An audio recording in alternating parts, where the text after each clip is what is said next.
12:30, so we'll not be able to take any questions today. So, thank you, friends. Agarwal ji. Good evening friends, हम आपको कोविड-19 की वर्तमान परिस्थिति के बारे में बताना चाहेंगे। जैसे कि हम देख रहे हैं, सेकेंड पीक में जहां देश में 4,14,000 केसेस प्रतिरोज के हिसाब से एक समय पर रिपोर्ट हुए थे, उसमें कंटिन्यूअस बेसिस पर डिक्लाइन हो रहा है और पिछले 24 घंटे में देश में 31,443 केसेस रिपोर्ट हुए हैं। इसी के साथ हम देखें, on an average when we saw week ending 11th May, जब देश में औसतन 3,87,000 केसेस डेली बेसिस पर रिपोर्ट हो रहे थे, उसमें यह कंटिन्यूअस डिक्लाइन होते हुए भी पिछले एक हफ्ते में भी करीब 6% डिक्लाइन देश में नोट किया गया है। ऑन एन एवरेज केसेस अगर हम देखें वीकली बेसिस पर, तो 40,000 के करीब केसेस देश में रिपोर्ट हो रहे हैं। इस स्थिति के बारे में बात करते हुए हम देखें कि अगर हम केसेस की ट्रेजेक्ट्री को एनालाइज करें तो हम पाते हैं कि जैसे देश में अगर टोटल केसेस अप्रैल माह में, मई माह में, जून में और जुलाई में जो रिपोर्ट हुए, वह कितने प्रतिशत केसेस किस स्टेट से आए हैं, तो उसमें आप देखेंगे कि जैसे केरला अगर देश में उस माह में आने वाले केसेस में 6.2% कंट्रीब्यूट कर रहा था, मई में वह बढ़ते हुए 10.6%, 17.1% इन जून और अब करीब 30.3% केसेस केरला स्टेट से रिपोर्ट हो रहे हैं। इसी तरीके से अगर हम महाराष्ट्र देखें तो जहां 26.7% केसेस अप्रैल में आ रहे थे, हमने उसमें एक काफी नोटेड कमी नोट की और लेकिन अब देश में second highest cases in terms of contribution Maharashtra से 20.8% केसेस जो देश में ओवरऑल रिपोर्ट हो रहे हैं वह महाराष्ट्र स्टेट से आ रहे हैं। इसी तरह तमिलनाडु में जहां अप्रैल माह में 4% केसेस आते थे, मई में वह बढ़े और 9.9% हुए और जून में उनका कंट्रीब्यूशन ओवरऑल 17.6% था, जो इस माह के आते हुए घटकर करीब 8.5% रह गया है। आंध्र प्रदेश में इसी तरीके से देखें तो 2.8% केसेस अप्रैल माह में थे, 6.5% केसेस मई में थे और वह बढ़े और 8.7% केसेस जून माह में आंध्र प्रदेश से रिपोर्ट हुए और अभी औसतन 7.3% केसेस आंध्र प्रदेश स्टेट से नोट हो रहे हैं। इसी तरीके से उड़ीसा से जहां अप्रैल माह में 1.4% केसेस थे, वह बढ़ा और 3.5% केसेस मई महीने में वहां से रिपोर्ट हुए और अभी अप्रोक्सीमेटली 6.5% केसेस उड़ीसा स्टेट से रिपोर्ट हो रहे हैं। यानी कि हम देखें तो पाते हैं कि इन 5 स्टेट से अप्रोक्सीमेटली 73.4% केसेस जो इस माह में देश में रिपोर्ट हुए हैं, वह इन 5 स्टेट से इन प्रतिशत के हिसाब से आते हैं। साथ ही हम देखें कि वह जिले जहां 100 से अधिक केसेस प्रतिरोज के हिसाब से रिपोर्ट हो रहे थे, तो वीक एंडिंग 4 मई के समय पर जहां ऐसे 531 जिले देश में थे, वह वीक एंडिंग 2 जून तक घटते घटते 262 जिले रह गए और उसके बाद अगर हम कल का डेटा लें तो पाते हैं कि केवल 73 जिले देश में ऐसे हैं जहां पर 100 से अधिक डेली केसेस रिपोर्ट हो रहे हैं। यानी कि there is a marked reduction in terms of number of districts which are reporting higher cases and we see कि infection जो है वह एक limited geographical territory में localize होता जा रहा है। इस विषय में बात करते समय हम अगर डेली एक्टिव केसेस देखें तो जैसे हम सबको अवगत है, एक समय पर 10 मई के समय पर जहां पर देश में करीब 37 लाख के करीब एक्टिव केसेस थे, वह अब घटते घटते 4,31,000 एक्टिव केसेस ही रह गया है और साथ ही हमारे देश का रिकवरी रेट जो करीब 83% था 12 मई के समय पर, अब बढ़ते बढ़ते 97.3% रेट ऑफ रिकवरी हम देश में ऑब्जर्व कर रहे हैं। साथ ही जैसे केसेस बढ़े तो अर्ली आइडेंटिफिकेशन को एड करने के लिए testing as an important tool है, तो उसके अंतर्गत टेस्टिंग को देश में बढ़ाया गया और जहां एक समय पर जब हम 18 लाख औसतन टेस्ट प्रतिरोज कर रहे थे और उस समय पर देश में ओवरऑल पॉजिटिविटी 21.6% नोट की गई, हमने टेस्टिंग पर उसी स्थाई से कार्य करते हुए अभी हम देश में 17,44,000 औसतन टेस्ट प्रतिरोज कर रहे हैं और हम टेस्टिंग में ओवरऑल केस पॉजिटिविटी में काफी एक विजिबल कमी नोट की है और जो घटते घटते on an average weekly basis पर देखें तो वह 2.5% केस पॉजिटिविटी ही रह गई है। अभी ऐसे जिले जहां पर कि 10% से अधिक केस पॉजिटिविटी नोट की जा रही है, वह संख्या भी कम होते होते अब केवल देश में ऐसे 55 जिले उन 13 स्टेट्स में रह गए हैं जहां पर कि case positivity is more than 10%। यानी कि जरूरी है कि वह जिले जहां पर क्लस्टर ऑफ केसेस या केस पॉजिटिविटी हाई है, वहां पर हम इंटेंसिव कंटेनमेंट के द्वारा केसेस के इन्फेक्शन के स्प्रेड को रोकें और कोविड को वहीं पर कंट्रोल करने का प्रयत्न करें। साथ ही वैक्सीनेशन एक इंपॉर्टेंट टूल के रूप में हमारे सामने है और जिसके अंतर्गत हम देखते हैं कि देश ने अब 38 करोड़ का भी आंकड़ा in terms of overall vaccine doses delivery पूरा किया है। फर्स्ट डोज के रूप में 30.66 करोड़ वैक्सीन डोजेज दी जा चुकी हैं और सेकेंड डोज के रूप में 7.49 crore vaccine doses amongst the identified priority age group has been given. इस समय पर जहां एक स्थाई पर हमारे एक्टिव केसेस में कमी आ रही है, हमारा रिकवरी रेट बढ़ रहा है, हम साथ में यह भी देख रहे हैं कि डेली केसेस में भी कमी आ रही है। जरूरी है कि हम समझें कि अगर हमारा जो केसेस एक लिमिटेड ज्योग्राफी में रह गए हैं तो हम किसी भी तरह की ढिलाई ना करें। यह विषय हम आप लोगों के सामने इस दृष्टि से लाना चाहते हैं कि अगर आप देखें कि जहां एक स्थाई पर पूरे विश्व में जब करीब 9 लाख केसेस प्रति रोज के हिसाब से रिपोर्ट हो रहे थे 29 अप्रैल के समय में, और उसके बाद कंटिन्यूअस बेसिस पर उन केसेस में कमी आ रही थी,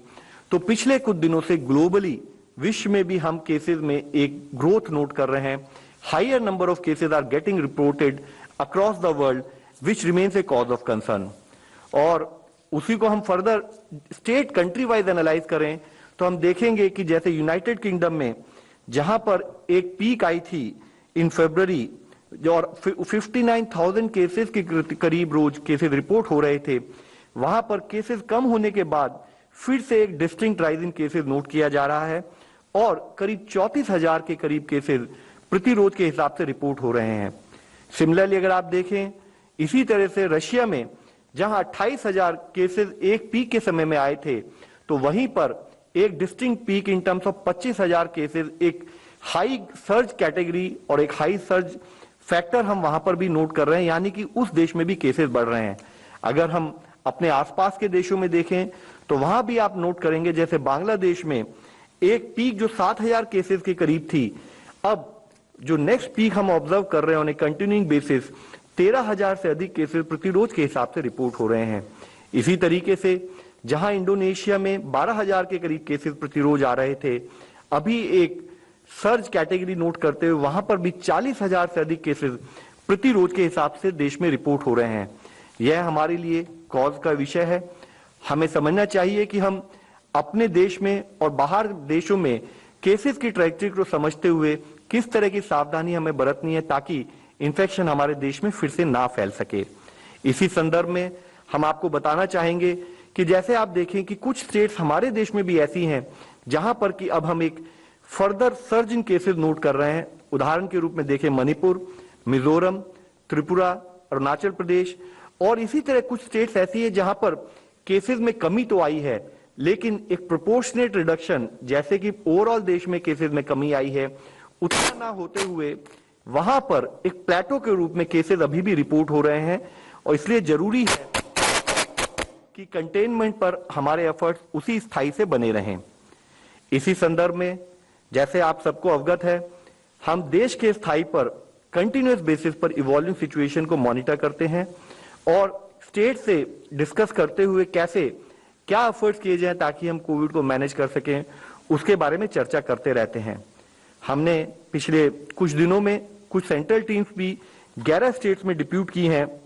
सो that they can help and aid state government in कोविड-19 मैनेजमेंट, जिसके अंतर्गत हमारी 7 नॉर्थ ईस्ट स्टेट्स में हमने टीम्स भेजी हैं। साथ ही महाराष्ट्र, छत्तीसगढ़, केरला और उड़ीसा स्टेट में भी, क्योंकि वहां पर एक ग्रोथ ट्रेजेक्ट्री या कुछ जगह पर हाई केस पॉजिटिविटी नोट की गई थी, तो उन स्टेट्स में भी हमने सेंट्रल टीम्स भेजी हैं। आज ही माननीय प्रधानमंत्री जी के स्थायी पर ऑनरेबल चीफ मिनिस्टर जो नॉर्थ ईस्टर्न स्टेट्स के हैं, 8 स्टेट के, उनके साथ एक चर्चा की गई, एक वीडियो कॉन्फ्रेंस की गई, जिसमें मुख्यतः माननीय प्रधानमंत्री जी ने केसेस की ग्रोथ ट्रेजेक्ट्री को समझते हुए एक स्थायी पर उन्होंने बहुत ही संतोष जताया कि कैसे पेशेंस और डेडिकेशन के द्वारा इन पर्टिकुलर स्टेट्स में, जबकि इनके यूनिक ज्योग्राफिकल चैलेंजेस हैं, किस तरह से वहां पर काम करते हुए एक स्थाई पर टेस्टिंग, ट्रीटमेंट इंफ्रास्ट्रक्चर और कैसे वहां पर हेल्थ केयर वर्कर्स ने एक्स्ट्रा डोजेज भी वैक्सीनेशन ड्राइव में अच्छे ढंग से काम करते हुए एक्स्ट्रा डोजेज भी लगाई। जैसे कि अगर एक पर्टिकुलर वायल में 10 डोजेज थी और एक एक्स्ट्रा होती है तो उन्होंने कैसे 11 डोजेज लगाकर सेविंग की और वैक्सीन वेस्टेज की बजाय वैक्सीन इफिशियंसी पर काम किया, जिसके लिए उन्होंने वहां के हेल्थ केयर वर्कर्स को अपना साधुवाद दिया। हाउएवर, इसके बारे में बात करते हुए माननीय प्रधानमंत्री जी ने वहां पर केस पॉजिटिविटी या नंबर ऑफ केसेस जो बढ़ रहे हैं उसके बारे में अपना उन्होंने अपना चिंता भी व्यक्त की। उन्होंने हाईलाइट किया कि जरूरी है कि हम अर्ली साइंस को समझते रहें और जहां पर भी केसेस या पॉजिटिविटी बढ़े वहां पर स्ट्रिंजेंट स्टेप्स लिए जाएं। साथ ही उन्होंने कहा कि केसेस मैनेजमेंट में, कोविड-19 मैनेजमेंट में सबसे मुख्य अंश होता है कि हम कम्युनिटी को अवेयर करें, कम्युनिटी का सहयोग लें और कोविड अप्रोप्रिएट बिहेवियर को कंटिन्यूअस बेसिस पर अपनी लाइफ का पार्ट बनाएं। उन्होंने चिंता व्यक्त की कि जैसे कुछ रिपोर्ट्स आ रही हैं जहां पर कुछ लोग मास्क नहीं पहन रहे हैं या कोविड सेफ बिहेवियर का फॉलो नहीं कर रहे हैं, पर्टिकुलरली मार्केट्स और टूरिस्ट लोकेशन में, तो उन्होंने हाईलाइट किया कि जरूरी है कि उस बारे में कम्युनिटी को अवेयर किया जाए और उनका सपोर्ट लेकर उस प्रोसेस को मैनेज किया जाए। जरूरी है, माननीय प्रधानमंत्री जी ने कहा कि हम हर जिले में टेस्टिंग की सुविधा बढ़ाएं, साथ ही containment zone, micro containment zone के द्वारा उन क्लस्टर्स में जहां पर केसेस रिपोर्ट हो रहे हैं उनको वहीं पर कंट्रोल करें और हेल्थ इंफ्रास्ट्रक्चर कंटिन्यूअस बेसिस पर बढ़ाते रहें। जरूरी है मास्क, 2 गज की दूरी और हैंड हाइजीन पर हमारा उसी स्थाई पर कार्य चलता रहे। साथ ही उन्होंने यह भी स्टेट्स के माननीय मुख्यमंत्री से रिक्वेस्ट की कि ज्योग्राफिकल चैलेंजेस को समझते हुए कैसे वैक्सीनेशन सेंटर्स और इंटीरियर एरिया में ले जाए जाएं ताकि पब्लिक को वहीं पर वैक्सीनेशन की सुविधा उपलब्ध की जा सके। साथ ही पीएम केयर्स और अन्य स्कीम के द्वारा जो oxygen plant, PSA oxygen plant sanction हुए हैं, माननीय प्रधानमंत्री जी ने सभी मुख्यमंत्रियों से निवेदन किया कि उन पीएसए प्लांट्स को जल्दी से जल्दी पूरा किया जाए और स्किल्ड मैन पावर क्रिएट की जाए ताकि अगर कभी भी केसेस बढ़े तो वहां पर ऑक्सीजन की सुविधा उपलब्ध हो। साथ ही उन्होंने कहा कि जन आंदोलन, जन भागीदारी के रूप में चाहे लोकल सेलिब्रिटीज हों, चाहे पंचायती राज इंस्टीट्यूशंस हो, चाहे यूथ ग्रुप हो, उनको कंटिन्यूअस बेसिस पर इन्वॉल्व किया जाए ताकि कुछ एरिया जहां पर अभी अधिक केसेस आ रहे हैं उनको मॉनिटर किया जा सके। जो ऑनगोइंग मंत्र है इन टर्म्स ऑफ दवाई भी कड़ाई भी, उस पर सतत रूप से हम कार्य करते रहें और हमारी जो 5-fold स्ट्रैटेजी है, that is testing, tracking, treatment, vaccination और कोविड अप्रोप्रिएट बिहेवियर, उस पर कार्य चलता रहे। उन्होंने सभी मुख्यमंत्रियों से निवेदन किया कि सजगता और सतर्कता और साथ ही हर स्थाई पर, हर स्तर पर सबका सतत प्रयास जरूरी है ताकि हम कोविड की महामारी से निपट सकें। इसी संबंध में उन्होंने यह भी अवगत किया कि माननीय प्रधानमंत्री जी के स्थाई पर 23,123 करोड़ का जो इमरजेंसी रेस्पॉन्स और हेल्थ सिस्टम प्रिपेयर्डनेस पैकेज है उसका इस्तेमाल नॉर्थ ईस्ट की स्टेट्स और देश की सभी स्टेट में हेल्थ इंफ्रास्ट्रक्चर बढ़ाने के लिए और कोविड मैनेजमेंट के उसके इसलिए इस्तेमाल किया जाए, जिसमें मुख्यतः हम आप लोगों की दृष्टि में लाना चाहेंगे कि इस पैकेज के तहत करीब 20,000 नए आईसीयू बेड्स बनाए जाएंगे, जिसमें से 20% बेड पेडियाट्रिक आईसीयू बेड्स होंगे, यानी कि छोटे बच्चों के लिए बनने वाले आईसीयू बेड्स। साथ ही इसी पैकेज के तहत हर जिले में एक पेडियाट्रिक यूनिट बनाई जाएगी और साथ ही हर स्टेट के लेवल पर, यूनियन टेरिटरी के लेवल पर एक centre of excellence for paediatric children बनाया जाएगा, जो कि इन जिले स्थाई पर बनने वाली पेडियाट्रिक यूनिट्स की हैंड होल्डिंग करेंगी, उनको टेली आईसीयू सर्विसेज प्रोवाइड करेंगी ताकि फील्ड स्थाई पर हर पर्टिकुलर चाइल्ड अगर वह बीमार होता है और वह इस सेंटर पे आता है तो उसको प्रॉपर ट्रीटमेंट मिल सके। उसके साथ ही इसी पैकेज के तहत एडिशनल बेड्स, चाहे वह हमारे कम्युनिटी हेल्थ सेंटर्स हों, चाहे हमारे प्राइमरी हेल्थ सेंटर्स हों, वहां पर based on need, based on case trajectory और पर्टिकुलरली जो हमारे टियर 2 टाउन्स हैं या टियर 3 टाउन्स हैं, वहां पर ऐसे बेड्स, टेम्पररी हॉस्पिटल्स बनाए जाएं और जरूरत पड़े तो बिगर फील्ड हॉस्पिटल जो 50 से 100 बेड के हों उनको भी नीड के हिसाब से स्टेट के लेवल पर बनाया जाए। जैसे कि एक स्थाई पर पीएसए प्लांट सैंक्शन किए जा रहे हैं, उसी के साथ ही इस पैकेज के तहत 1050 numbers of liquid medical oxygen storage tanks hospital स्थाई पर बनाए जाएंगे, जो कि मेडिकल गैस पाइपलाइन से नियुक्त होंगे, ताकि जब भी कभी वहां पर कोई प्लांट लगे तो उसके द्वारा स्टोरेज और सप्लाई का पूरा डिस्ट्रीब्यूशन मैनेज किया जा सके। जरूरी है कि हम अपना एम्बुलेंस का नेटवर्क और बढ़ाएं ताकि पेशेंट की शिफ्टिंग टाइम पर हो सके, जिसके लिए इस पैकेज के तहत 8,800 से अधिक एडिशनल एम्बुलेंसेज भी प्रोवाइड की जाएंगी। ड्रग्स और डायग्नोस्टिक की सप्लाई को स्ट्रीमलाइन किया जाएगा और गवर्नमेंट ऑफ इंडिया के स्थाई से एक buffer stock in collaboration state government बनाते हुए, ताकि ड्रग्स और डायग्नोस्टिक्स में भी कोई कमी ना हो। साथ ही कैसे हम अपनी एचआर को अपग्रेड करें, either using in terms of under graduate और पोस्ट ग्रेजुएट मेडिकल इंटर्न्स या फाइनल ईयर के एमबीबीएस के स्टूडेंट्स, बीएससी और जीएनएम नर्सिंग के स्टूडेंट्स, ताकि हम कंटिन्यूअस बेसिस पर अपने देश के हर प्रांत में मेडिकल सर्विसेज प्रोवाइड कर सकें। इसी के साथ ही जैसे हम सबको अवगत है कि किस तरीके से कोविड और इमरजेंसी इन्फेक्शियस डिजीज मैनेजमेंट में हमारा मूवमेंट हम चाहते हैं कि कंट्रोल करें, रेस्ट्रिक्ट करें, तो अगर कोई छोटी बीमारी हो तो उसके लिए कैसे हम टेलीमेडिसिन का इस्तेमाल कर सकें। तो इसी पैकेज के तहत देश के हर जिले में एक टेलीमेडिसिन हब बनाया जाएगा, जिसके द्वारा ई संजीवनी यानी कि टेली कंसल्टेशंस उस लेवल पर प्रोवाइड की जाएंगी। इस विषय में बात करते हुए जरूरी है, जैसे कि माननीय प्रधानमंत्री जी ने कहा है, कि अगर हमें इन्फेक्शन मैनेज करना है, अगर हमें कंटिन्यूअस बेसिस पर इस लड़ाई को जीतना है, तो जरूरी है कि हम होल ऑफ गवर्नमेंट और होल ऑफ सोसाइटी के रूप में कार्य करें। यानी कि एक स्थाई पर वह इंडिविजुअल, हर नागरिक, और दूसरे स्थाई पर गवर्नमेंट। हम इन लोगों से क्या क्या एक्सपेक्ट करते हैं, क्या क्या हम चाहते हैं कि जो हमारे फोकस एरियाज बने रहें। तो जैसे इंडिविजुअल लेवल पर इससे पहले भी इस मंच पर हमने चर्चा की है कि जरूरी है कि अगर कोई सिम्टम दिखे तो जल्दी से जल्दी टेस्टिंग कराई जाए, अपने आप को आइसोलेट किया जाए, और अगर डॉक्टर्स कहते हैं तो हॉस्पिटल में जाएं और क्लिनिकल मैनेजमेंट के तहत अपना ट्रीटमेंट कंप्लीट कराएं। तो यह एक इंडिविजुअल के स्थाई पर करने वाला कार्य है। इसी के साथ साथ इस प्रोसेस को एड करने के लिए अगर नीड हो तो गवर्नमेंट के लेवल पर फिजिकल डिस्टेंसिंग को एड करने के लिए हम कुछ रेगुलेटरी मेजर्स जरूरत हो तो लगाएं, चाहे वह लॉकडाउन बोले, चाहे कुछ एडिशनल रिस्ट्रिक्शंस बोले, और साथ साथ स्टेट के साथ मिलकर हेल्थ का इंफ्रास्ट्रक्चर बढ़ाते चले जाएं, ताकि अगर किसी को नीड हो तो हम उस पर्टिकुलर पेशेंट को मैनेज कर सकें। लेकिन इस कार्य को करने से भी सबसे मुख्य कार्य है वो है प्रिवेंटिव एस्पेक्ट। यह बीमारी अपने आप नहीं फैलती, यह बीमारी केवल तभी फैलेगी जब हम उसको फैलने देंगे। यानी कि अगर हमारे बिहेवियर में, हमारे एक्शन में कोई ऐसा कार्य होगा कि जिसके द्वारा एक मनुष्य से दूसरे मनुष्य तक इन्फेक्शन पा जा सकता है, तो जरूरी है कि हम प्रिवेंटिव एस्पेक्ट पर काम करें, और उसके लिए इंडिविजुअल और कम्युनिटी एट लार्ज को कोविड अप्रोप्रिएट बिहेवियर यानी कि simple tools like use of mask, 2 गज की दूरी और हैंड हाइजीन। तो अगर हम इस प्रिवेंटिव एस्पेक्ट पर कार्य करते रहेंगे तो टू दैट एक्सटेंट हमारा इन्फेक्शन कम फैलेगा, एंड टू दैट एक्सटेंट हमारा जो स्ट्रेन है हेल्थ इंफ्रास्ट्रक्चर पर वह कम होगा और क्वालिटी ऑफ केयर हम बढ़ा पाएंगे। इस विषय में बात करते हुए कुछ सर्वे बीच में आए हैं, और उन सर्वे में लोगों ने कई रीजंस दी हैं कि हम मास्क क्यों नहीं पहनते। कुछ लोग कहते हैं कि हम मास्क इसलिए नहीं पहनते क्योंकि मास्क पहनने से सांस लेने में दिक्कत होती है। कुछ लोग कहते हैं कि मैं मास्क थोड़ी देर पहनता हूं, उसके बाद मैं उसको साइड में लटका देता हूं, चिन पर लटका देता हूं, क्योंकि मुझे अनकंफर्टेबल लगने लगता है। कुछ लोग कहते हैं कि भाई मैंने फिजिकल डिस्टेंसिंग तो रखी हुई है, मुझे मास्क की क्या जरूरत है।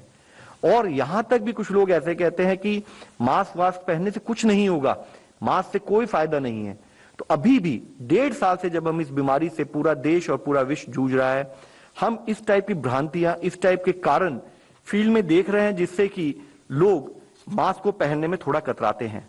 उसी के साथ ही हम यह भी देख रहे हैं कि जहां देश में एक स्थाई पर केसेस कम हुए हैं, तब भी जैसे जैसे रिलैक्सेशन आ रही हैं,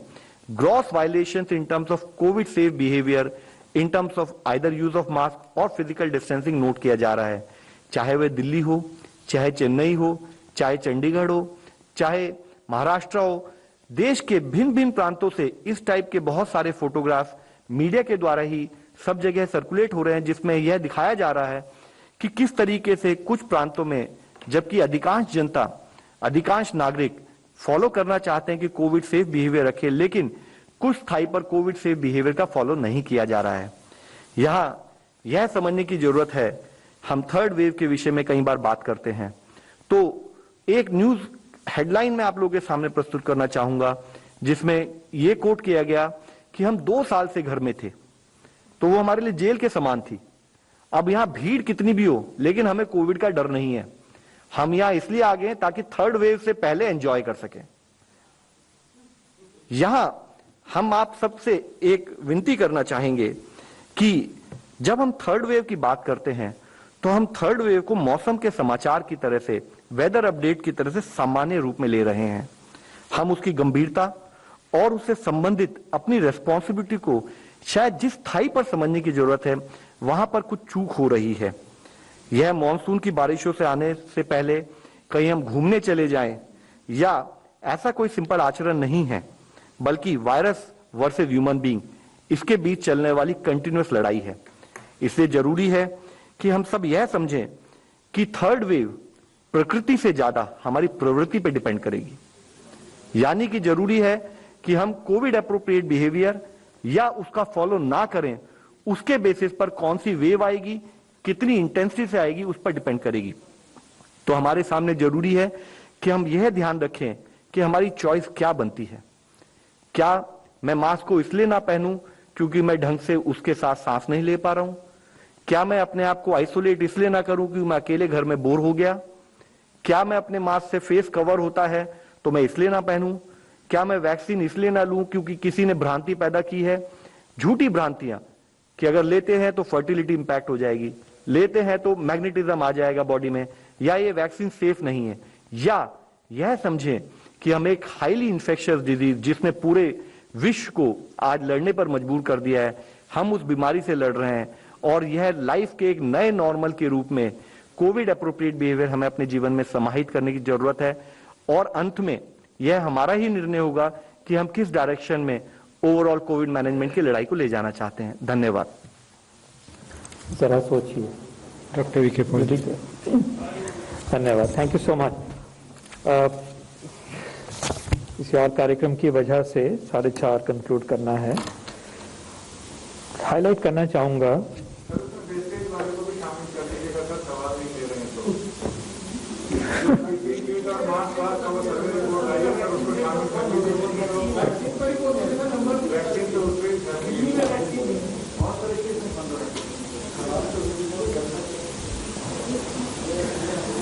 ओके।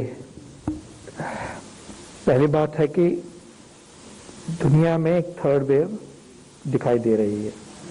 3,90,000 केसेस हैं और सेकेंड वेव में 9 लाख हुए थे, तो लगभग 40% पे वो वेव ऑलरेडी आ गई है। हमें अपने देश को इस वेव में ना आए और थर्ड वेव ना आए, इसके लिए हमें सबको जुड़ना है। और उसके बारे में जो फिलॉसफी है सरकार की और देश की, वो आज प्रधानमंत्री जी ने बिल्कुल साफ शब्दों में हमारे सामने प्रस्तुत किया है। उन्होंने ये कहा है कि तीसरी वेव कब आएगी की बजाय ये चर्चा होनी चाहिए कि तीसरी वेव को आने से कैसे रोका जाए, ये उनके शब्द हैं। और तीसरी वेव अपने आप नहीं आती या अगली वेव अपने आप नहीं आएगी, ये हम ही पे निर्भर करता है कि उस लहर को हम कैसे बचा सकें और कैसे वो ना आए। सजगता, सावधानी और सतर्कता का उन्होंने मैसेज दिया है और उन्होंने कहा है कि असावधानी इस स्टेज पे असावधानी केसेस में भारी उछाल ला सकती है। तो जो carefulness, not lowering the guard, covid appropriate behaviour, इन सब चीज़ों को सरकार की तरफ से उन्होंने अपने शब्दों से इस चीज़ को अच्छे तरीके से आज एम्फेसाइज किया है। जब उन्होंने चीफ मिनिस्टर्स की मीटिंग करी, उन्होंने फिर कहा कि 2 गज की दूरी, मास्क और वैक्सीनेशन वायरस को हरा सकते हैं, वायरस से बचा सकते हैं। ये 3 जो चीज़ें हैं, ये हमारे थर्ड वेव को बचाने के लिए, ना आने के लिए, ये हमारे हाथ में ये शस्त्र हैं। 2 गज की दूरी, मास्क और वैक्सीनेशन, और इसी प्रकार फिर कंटेनमेंट जोन्स बनाना, कंटेनमेंट स्ट्रैटेजी करना, ट्रैकिंग को लेके आना और पेंडेमिक को उसी जगह पे कंट्रोल करने का फिर मैसेज सबके लिए है, ये तंत्र के लिए है, ये भी उन्होंने चिन्हित किया है। और एक बार फिर जो क्राउडिंग हो रही है हिल स्टेशंस पे, बिना मास्क के क्राउड्स आ रहे हैं, उसके बारे में भी एक क्लियर चेतावनी, क्लियर रिक्वेस्ट, अपील करी गई है कि ये ऐसा माहौल हमारे लिए अच्छा नहीं है। और इसी प्रकार वैक्सीन के प्रति जो है उसको तेज करना है, उसको भ्रम को दूर करना है, उसके अगेंस्ट जो है इन सब चीज़ों को लेके ही हम अपने देश में इस महामारी को हटा पाएंगे। ये आज एक पूरे पैकेज की तरह से जो स्ट्रैटेजी है उसको माननीय प्रधानमंत्री जी ने अपने शब्दों में इस मीटिंग में चिन्हित किया और हम उसी मैसेज को आज आपके सामने प्रस्तुत कर रहे हैं, उसी को एम्पलीफाई कर रहे हैं, उसी को एक्सप्लेन करने की कोशिश कर रहे हैं। बाकी जो वैक्सीनेशन की 38 करोड़ हुआ है, कल का 40 लाख के लगभग वैक्सीनेशन हुए हैं, वो काम चल रहा है और इस काम में और भी मेहनत करेंगे और भी काम इसकी गति जो है, इसकी जो आगे लेके जाना है इस कार्यक्रम को, वो पूरी तरह से उसकी तरफ बढ़ रहे हैं। Anything else? Thank you so much. So time for being vigilant, time for proactive action, time for being very, very vigilant, very vigilant. Thank you. Thank you, friends. We close the press conference now. ये जो mask और PPE की जो